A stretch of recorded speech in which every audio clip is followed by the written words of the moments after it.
Hey there, welcome back to Tennille Talks. So this is a different type of message. This is like a personal message. And as my disclaimer, when I told this message to myself, about myself, I cried. So this is personal. Please don't make it political. All right, so here we go. When I was 19 years old, I was pregnant for 6 weeks. Now, at the time of my pregnancy, I was about to start my sophomore year, my second year in college. Now, I'm going to give you a backstory before I tell you the next part. In a reading not too long ago, I mentioned something about my mother and the relationship that I've had with her. I said that when I was 11 or 12, I spoke a truth that was so profound that it changed my life. The thing about truth is that it touches. It touches and it can't be avoided, right? And so truth has a way of touching anybody it includes. And the truth I told touched my mother in such a way that her response was to remove me out of the home. Now, if that's all you knew, and if that's the only part of my life that I identified with her, that's not a good look, right? I really can't find the beauty in that moment initially, right? Now, later on down the line, I can see how even her displacing me was blessing me, right? But at the time, I really couldn't make peace with it. But I say that to say, I cannot describe to you something that my mother did to deeply wound me without also revealing to you the beauty that I have been able to find in her. I can find beauty in my mother because of the way I have lived my own life.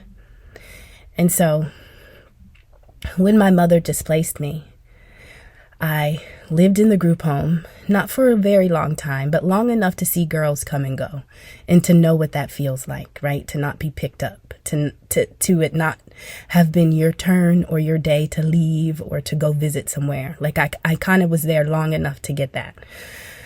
Also smoked cigarettes for the first time while I was there. So yeah, I picked that up too. So after the group home, I couldn't go back to my mother's home, but my biological father was not on my birth certificate. My mother's husband was, right? And so before I could go to my biological father's home, I lived with my paternal grandparents for a period of time. Grandma, grandpa, and me. Then when the time is right, I moved with my biological father. Now, I just want to talk about identity really quick. Prior to moving there, I really had no extracurricular activities. I was really a mom to my younger brother. I cooked, I cleaned. I was a whole wife in my ability to care for myself, but also to care for a home. That was my purpose. So I definitely fell into that role in many ways when I got to my father's home based on the things that I could do. But me, I hadn't developed a skill. I didn't play anything. I didn't do anything. But my father's home was performance based. You kind of got to earn your keep. People don't say that, but that is the thread that connects the households for my paternal side. Everybody earns their keep. Everybody has to achieve or succeed or do something and be great at it. So in the 8th grade, I started to play soccer. Now, I'll say it's soccer because there was a soccer ball, but it wasn't soccer. It was just like developmental PE. We're just all wearing the same jersey. Some people were playing in Jordans. Some people were playing in Timberlands. Like it wasn't soccer, but it was soccer. Now, when I went to 9th grade in high school, right, I'd only been in my father's home for maybe a little over a year and a half, maybe we'll just say 2 years at this time when I start high school. So I play soccer. I run track, I play basketball. I'm a 3-sport athlete. And although I never played a sport at any other time in my life, I recognize that I have ability. I learn really fast, really quickly. I'm strong, right? And so now I've got all of these aspects of myself that I can identify with. I'm in a new place, in a new town, in a new home with somebody that is my father, but I don't necessarily know this man or his wife or their infant and their 2-year-old that are my half brothers, right? So new home, but I'm the outsider. So to develop to be good at something other than you know, yeah, other than what I was in my mother's home, it was good, right? So within 4 years, I'm going on recruiting trips. I'm being scouted. Coaches are coming to see me play. I knew at that time that I was going to play soccer in college. I could have played or ran track or thrown discus or shot put. I could have done many things. The way that I held on to my athletic ability, it was everything to me. It gave me life. It made me good at something. It made people want to look at me, want to be around me. I hope I understand. Okay, so fine. Now, I get a soccer scholarship, right? So playing Division II soccer. Now, when I go on the recruiting trips to different schools, I know that I want to go to school below the Mason-Dixon line. I want to go to school in the Southeast U.S. I just know that's where I want to be. When I go on this recruiting trip to the school that I ended up choosing, I'm going to tell you the truth. I chose this specific school because on my recruiting trip, there was a Jamaican that I just fucking fell in love with. We were playing indoor soccer. There was like some rules around the NCAA, like coaches couldn't be present if a recruit was on campus and playing, like a coach couldn't be in. There couldn't be a certain amount of players present while the recruit was there. So we were playing indoor soccer in the basketball gym, a handful of girls and a handful of the guys that were on the soccer team. And I was the recruit. And I know I chose this school because of him. I'm just going to tell you. I never told anybody that, but now you know. Fine. Sophomore or freshman year, guess who I date? Like, guess who I'm dating within the first few weeks, right? He's a soccer player. I'm a soccer player. Like, it's cool. There's this whole vibe, this Jamaican vibe. There's a handful of players that are all from the same area of Jamaica that have come to the school, and this is like the crew, and he and I are dating. Now, at some point, after my freshman year, I go home for the summer, and he comes with me. Okay, so he comes home with me. I have a job. I actually think I brought a couple of them home, but some of them like stayed at different people's houses, but he stayed with me for a period of time at my house. I went to work and he was home. I think a few times maybe he went to play pickup soccer or hang out, but typically he was like chilling at my house all the summer while I was working. I came home early one day and he was at home. We had sex. Okay. At my home. Now, remember, I have 2 brothers who were not at the home at the time. Both of my parents are out working. Now, I was pretty loud during this event, okay? I hear the front door open and I hear footsteps. I know my father's home, and I also know that from upstairs, my father can hear me. Instantly, everything stops. My heart drops. I pick it up. We get dressed. Fine. At some point, my father calls me upstairs and he says, Tennille, you and your friend need to get the fuck out of here right now. Cool. We're gone.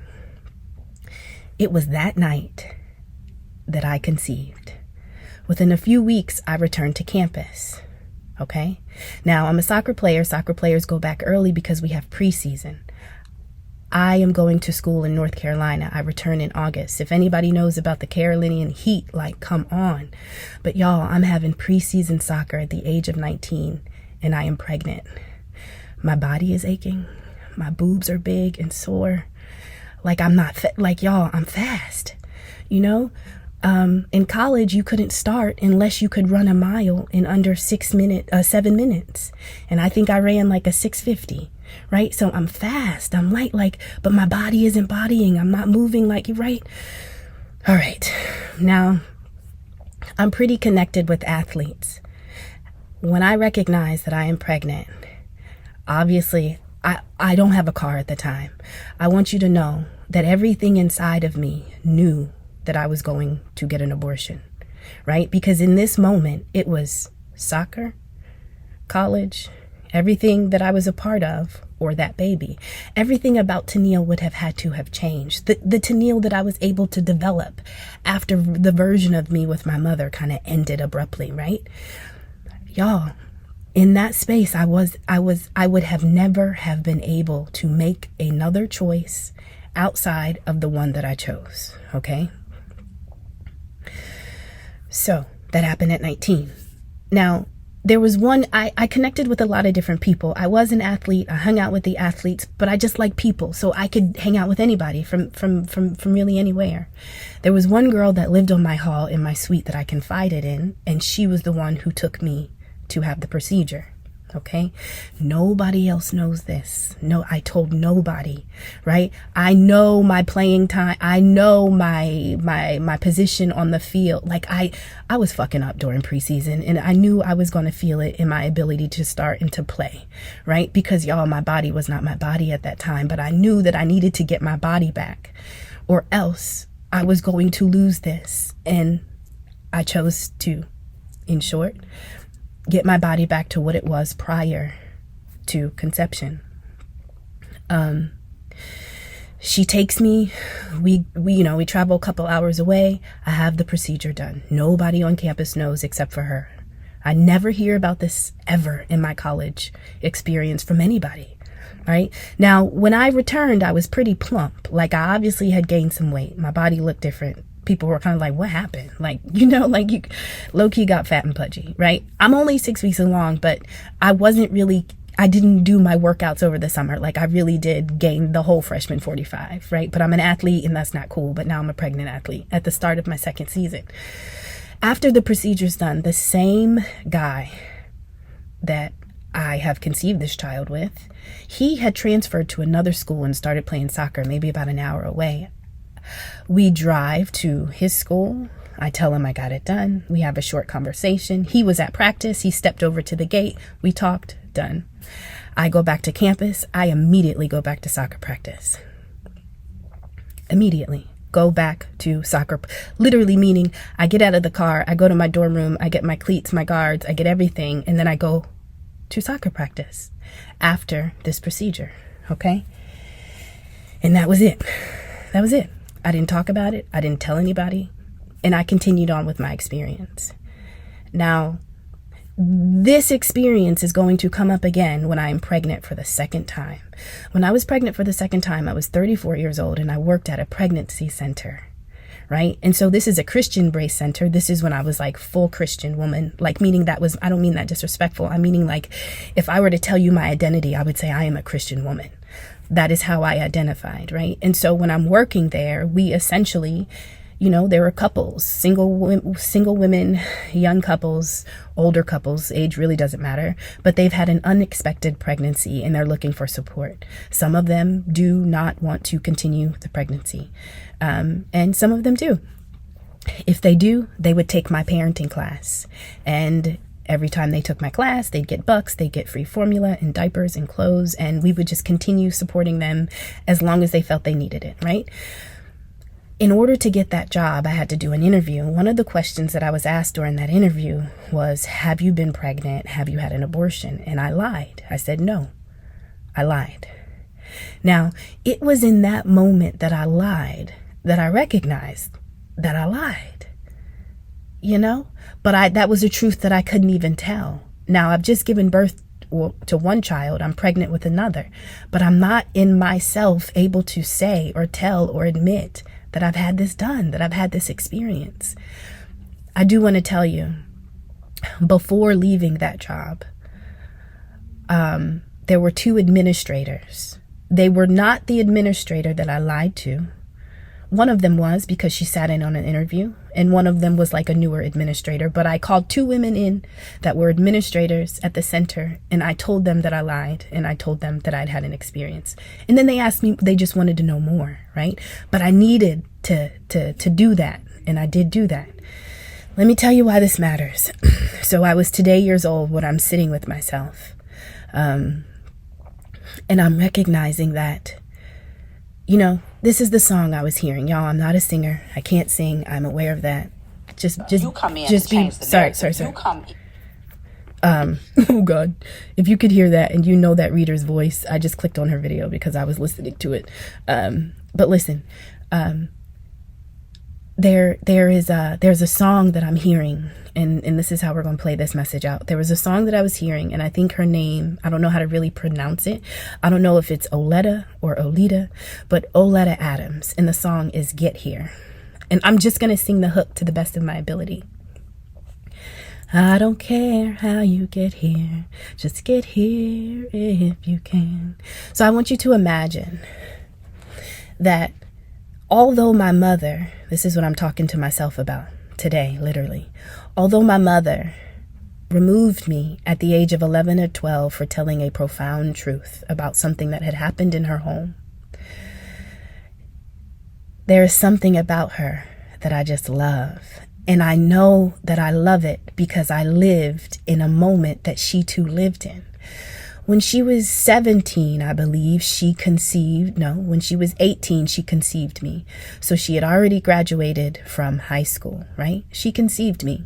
Now, she loved my father, but the relationship really didn't pan out or become anything, But she was pregnant at the same age that I was pregnant in my life.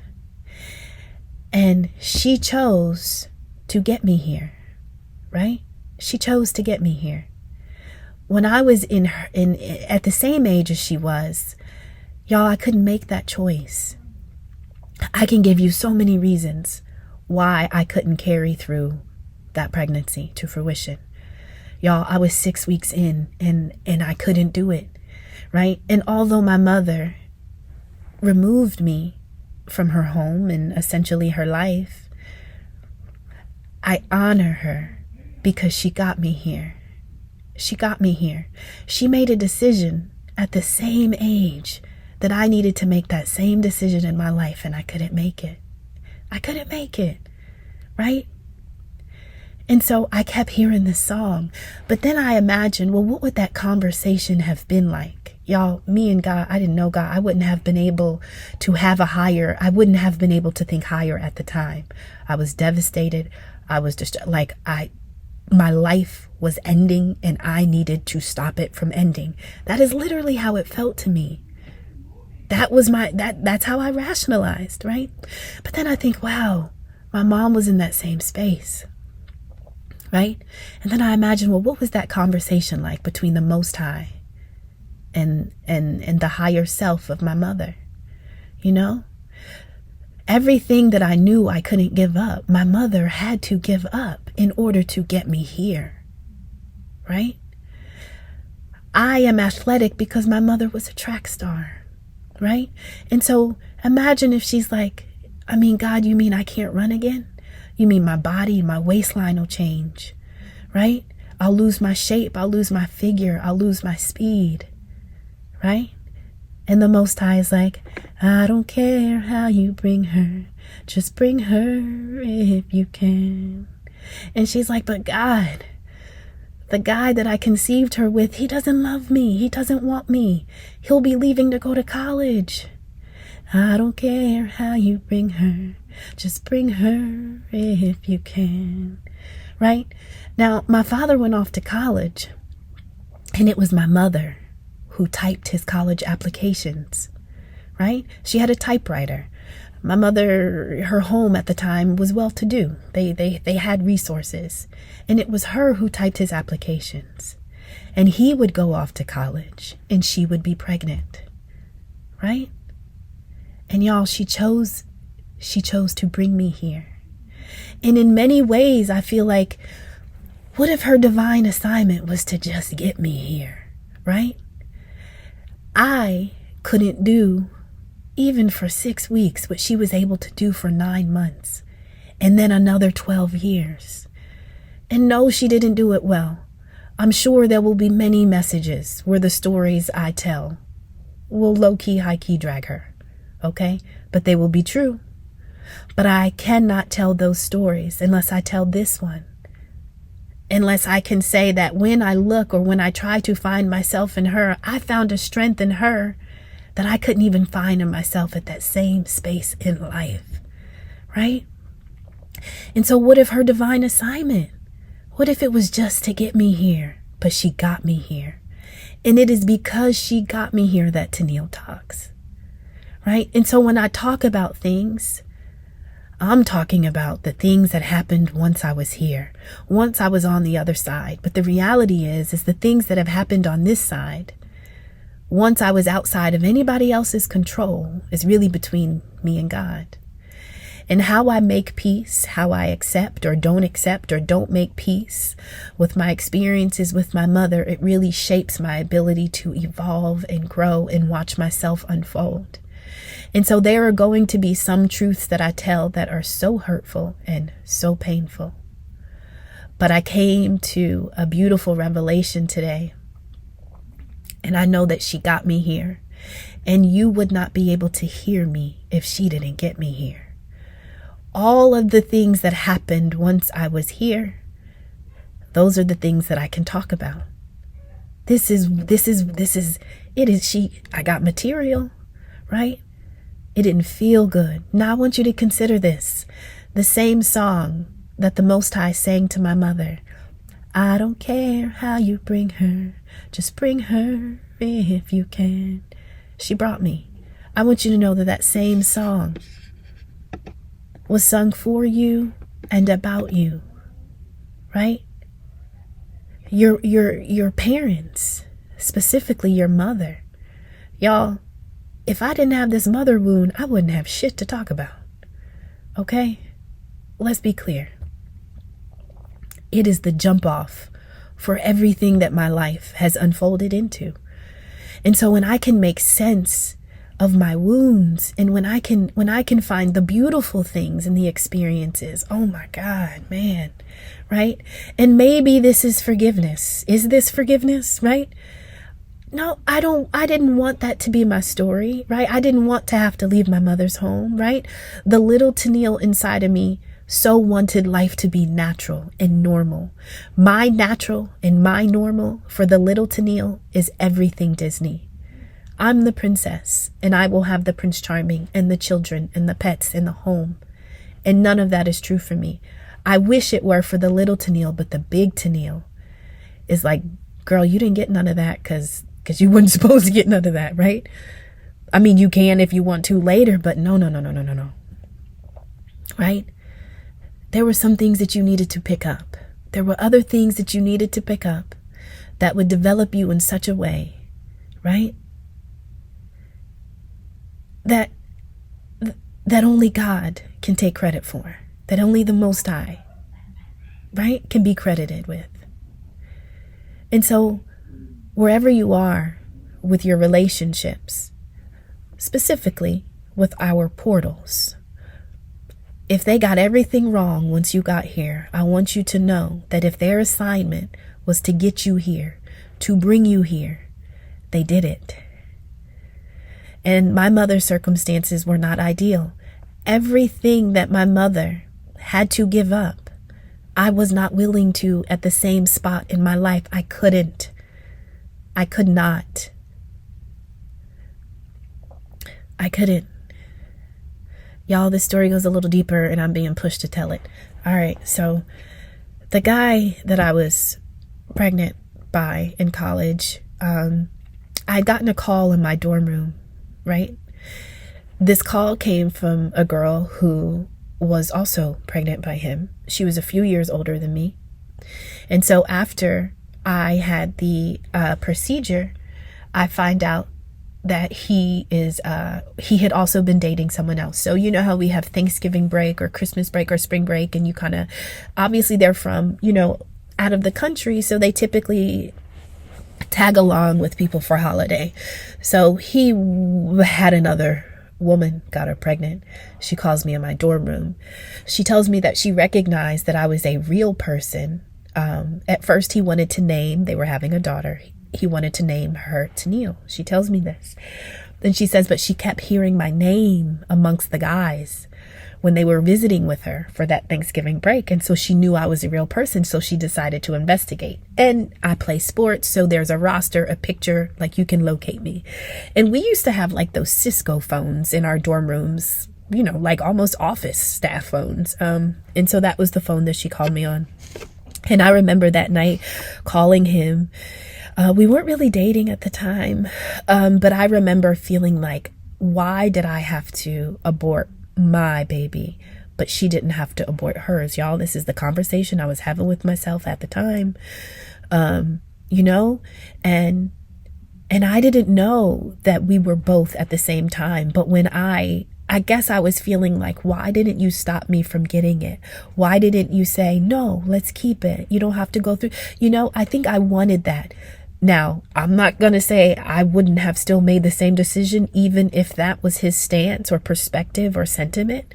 I'm not sure, but I remember in that moment being like, damn, right? Like, I didn't know that was happening simultaneously. And so I had the procedure and I felt like, damn, like, y'all, it was just a lot, but that's just the space that I was in. But this message really is about, me recognizing that there were some divine assignments that my mother beautifully got right? And I don't know what she told herself. I don't know what she thought or what she felt when she carried me for 9 months and when she recognized that my life meant that her life, as she knew it, was going to end. When I was in that same space in my life, I could not come to terms with it,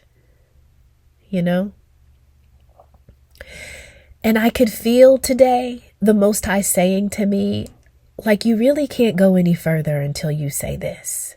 Like, meaning I need to admit what I experienced, what I did, what I went through, the choice I made, meaning like I need to acknowledge that, right? Because it was a lie that I was willing to keep for years and tell as a grown woman, even though I was married with kids, that was still a lie that I was telling, and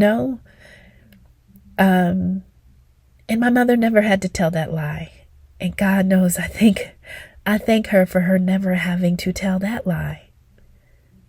Because if she had to tell that lie, or if she didn't have the strength to watch her life end so that mine could begin, then Tennille just wouldn't be talking. And so for me to even talk, I got to talk about that too. Again, there will be many talks that we have where I am going to reveal things that will, it won't reveal the best about the connection I have with her. But man, I just want you to know that when I look at her and when I look at our relationship, I'm able to do it in a way that I feel is balanced. And because I can do it in a way that's balanced, I get excited because I can see my evolution and I can see my growth. The conversation and the message that I had with myself today, I wouldn't have been able to do that at any other time in my life, whether it was 3 months ago or 13 years ago. I wouldn't have been there, but I'm here, right? And so I want to, let's just stick here with the second, right? After we are no longer in the control of our portals or our caregivers or the people that brought us here, once we take over our life, I want you to know that the Most High is singing the same song. I don't care how you get here, just get here if you can, right? And so everything that I've had to carry as a result of my mother choosing to bring me into the world, those are the things that I had to go through as I make it here. Here being your purpose, meaning your place, your position. Tennille Talks is represents that I am in my purpose. I have made it here. And now that I am here, I know that it didn't matter how I got here. It was always just to get here. And so wherever you are, I want you to know you're getting there. And whatever you're carrying or whatever you're feeling, all of those things are part of the things that are honestly helping you to get there. When you unpack them and when you discard them and how you make peace with them is totally in your control. I hope what I say next doesn't piss you off. Forgiveness is mandatory at some point in the getting here. Do you understand what I'm saying? There are levels of here. For many of us, here might be level 10 or level 25, right? There are levels to where the here is. But I believe that when you are in your purpose, when you are truly moving in the way that the Most High most needs you to, so that the Most High can manifest itself through you, so that you can serve, I think that there's a certain amount of baggage that you have had to have unloaded. And me being able to see the beautiful strength of my mother that I just did not possess at the same age, in some ways I dropped some bags. Because maybe she didn't parent me right. Maybe she didn't do a lot of shit right. But damn it, God gave her a divine assignment. I don't care how you bring her, just bring her if you can. She lost everything and she brought me, right? And the product of my life after me getting here is a result of her having to lose it all to get me here, right? I promise you, my mother and I don't have a relationship, but me arriving to here, when my life flourishes in the here, I must take care of her because she got me here. I'm not at peace. I don't accept, right? When I say I forgive, it means I release the emotion that I attach to what you did to me. So here's the thing. There's a period of time where you can't forgive, right? And this is what okay. So imagine you have this wound, right? Now, I had a wound, a mother wound, and so many times in my life, it was triggered, it was touched, it was reopened. Somebody scratched it and it bled and it pussed and it was sore. Some of the things that scratched that wound were just other people having their mom and me not having one. Me not feeling special enough to have somebody keep me as their own long enough to take care of me and watch me grow and invest in me, right? And so when I'm in situations with other people who have that experience, my wound is touched. Right? And then I gotta put a new Band-Aid on. But then there is a point where, guess what? Yes, I have that wound. I can't change the truth or the reality around my relationship with my mother, but the way that I look at it and perceive it, it changes the way the wound impacts me. Right? So as long as I am still feeling the hurt of her abandonment, I need to keep changing my Band-Aid because situations are going to keep coming up in life that are going to remind me of that hurt, and then it will hurt again. I'll have to clean it and put a new bandage. But there comes a point in time personally where I recognize I really don't need it. Like I'm at peak, like this, it just is what it is, right? I don't need a Band-Aid anymore because there's no experience that I'm going to face that is going to trigger the pain that I used to feel when I think about her, right? So I don't need a Band-Aid. I'm actually okay with this thing scabbing over. I'm low-key excited to see what this scar looks like. What's that going to be like, right?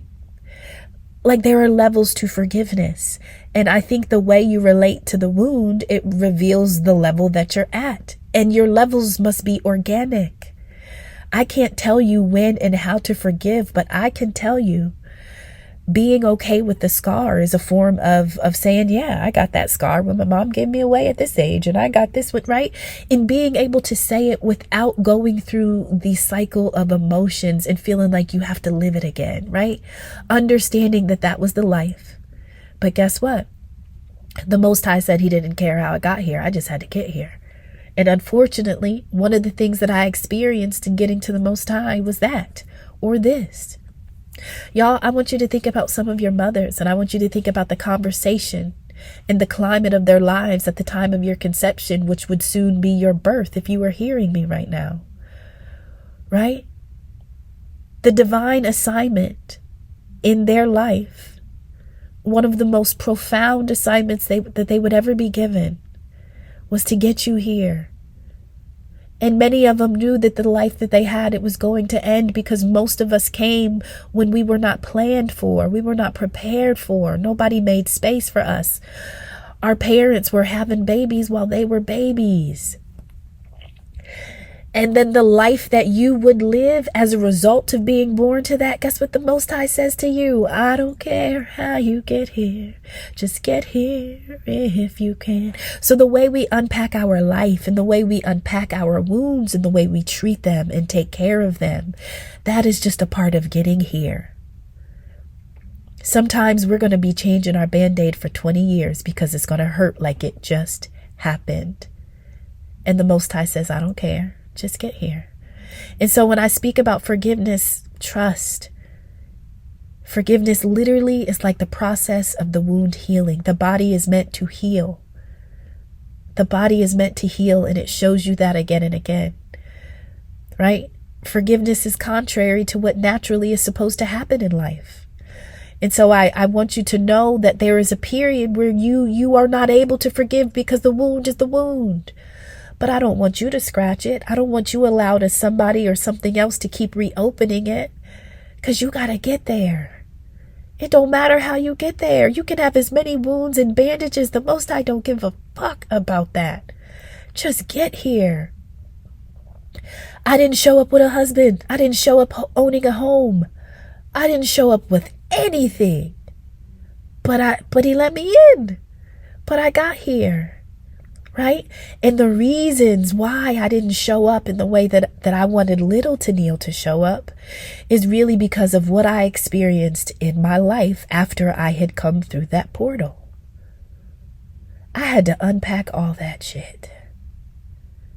Right? And this is my journey. And this is it. But out of respect for the Most High, like honestly, I was not allowed, I'm literally telling you, I was not allowed to go forward unless I brought full circle the story I began to tell a few messages ago. Right? I had to bring it full circle.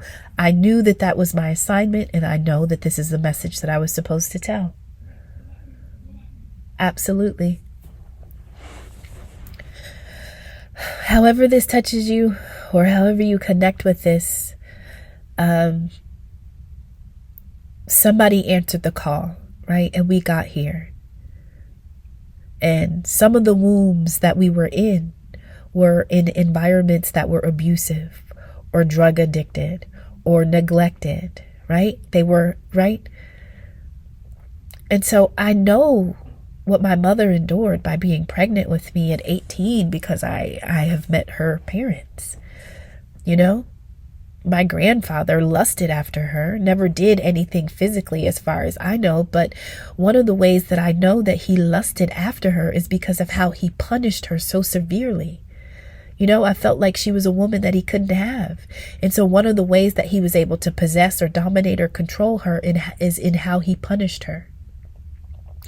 I was told a story that she left her glasses in my father's car. And so he came by her house one night to return her glasses to her. But she had walked out of the house in her nightgown, and when she came back in, my grandfather became so irate that he put her out, and she slept at the bus stop for a very long time. My grandmother did not have the strength to allow her to move back in the home, and she prides herself for sneaking her in the home sometimes and allowing her to hide under the bed. Right? So I understand what she was going through that, and she still had me. Right? She still had me. She still brought me here. I don't like the shit that happened once I got here. Hell no. Right? But I need to honor the Most High. And I need to honor my mother for being the portal that got me here. And the strength that she had at 18 and 19 that I could not find within myself.